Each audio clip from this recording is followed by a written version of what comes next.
Joly encountered the strict rules of a totalitarian state when he touched down in North Korea and instantly had his phone and other personal items confiscated. The comic and travel writer was told he could not have access to phone calls until he left the country.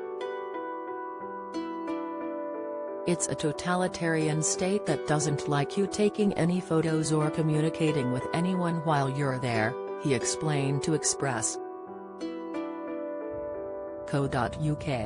"At the airport, they actually take your phone away." He added that travelers are also obliged to hand in any books that might be considered problematic before hitting the country's streets. "All your belongings get put into an envelope in front of you and taped up," he continued. Dom was in for a surprise when his visit to the country ended and it was time to reunite with his phone. "When the envelope was handed back to me, the tape had been cut. Someone had obviously been through it," he exclaimed. However, he joked, "I don't think they'd have got anything, apart from lots of pictures of me with my Labradors."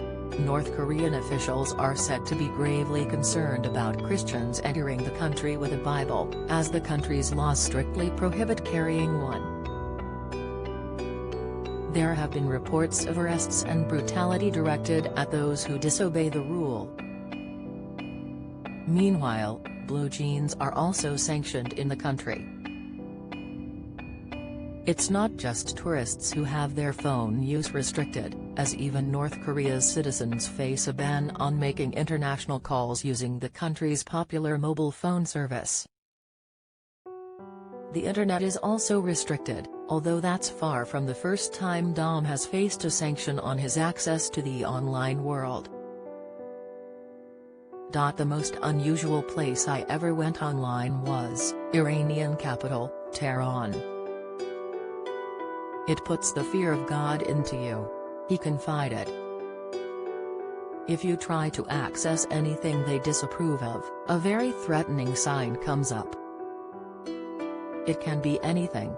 They block music sites that show mild nudity, pornographic sites, and various art sites that show watercolor nudes and sculptures are definitely a problem for them.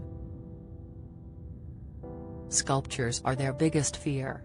He revealed that had been fearful of someone in authority knocking on his hotel room to get him after stumbling upon one of the threatening notifications over his internet use. Despite all the sanctions, Dom jokingly confessed that he thinks some people would actually be better off without access to social media. He named Piers Morgan, claiming he has a bee in his bonnet about powerful women and is prone to bouts of verbal diarrhea.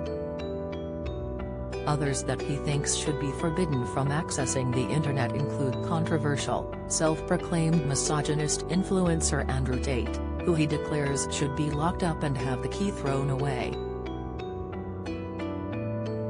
Meanwhile, he would sanction Jeremy Clarkson, too, but just for a couple of weeks.